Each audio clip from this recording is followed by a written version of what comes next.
మీకు తెలుసా, సమ్మక్క సారలమ్మ తల్లుల జాతర గద్దెల ప్రాంగణ అభివృద్ధిలో భాగంగా తూర్పు ఈశాన్యం ఆర్చ్ సమ్మక్క తల్లి ఆర్చిగా తీసుకోవడం జరిగింది. దీని నుండే గుడిలోకి భక్తుల ప్రవేశం ఉంటుంది. ఇందులో ఎడమవైపు పిల్లర్ సమ్మక్క తల్లి యొక్క వంశం గురించి తెలుపుతుంది. మొదటి బొమ్మ 5 పలకలు ఉంటాయి. అది సమ్మక్క తల్లి 5వ గొట్టు వారి రాజ్య సింబల్. రెండవది, పూర్వకాలంలో కోయలు ఏ వంశం చెందిన వారు, ఏ గొట్టు, గోత్రం అని గుర్తుపట్టడం కోసం నుదుటి బొట్టు పెట్టుకునే వారి త్రిశూలం పోలిన ఈ గుర్తు సమ్మక్క తల్లి వంశం నుదుటి బొట్టు. మూడవ సింబల్ 5 నిలువు గీతలు.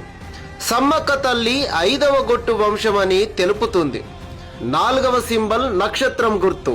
సమ్మక్క తల్లి నక్షత్ర రూపంలో ఉంటుంది ఆకాశంలో అని భావిస్తారు కోయలు. స్వస్తిక్ అనేది సిద్ధపోయిన వారు పూజ విధానంలో ఉపయోగించే అతి ముఖ్యమైన సింబల్.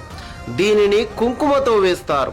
దాని అర్థం భూమి తన చుట్టూ తాను కుడి నుండి ఎడమకు తిరుగుతుంది. 9 గ్రహాలు కూడా కుడి నుండి ఎడమకు తిరుగుతాయి.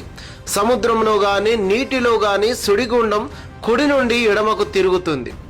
సుడిగాలి కుడి నుండి ఎడమకు తిరుగుతుంది. వృక్షాల తీగలు కుడి నుండి ఎడమకు తిరుగుతాయి.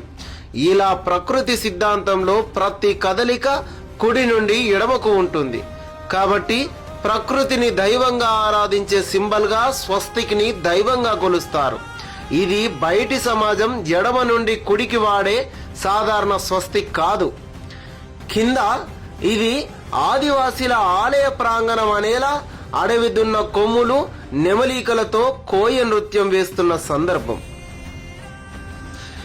ఇలా ప్రతి పిల్లర్కి ఒక చరిత్ర ఉంది.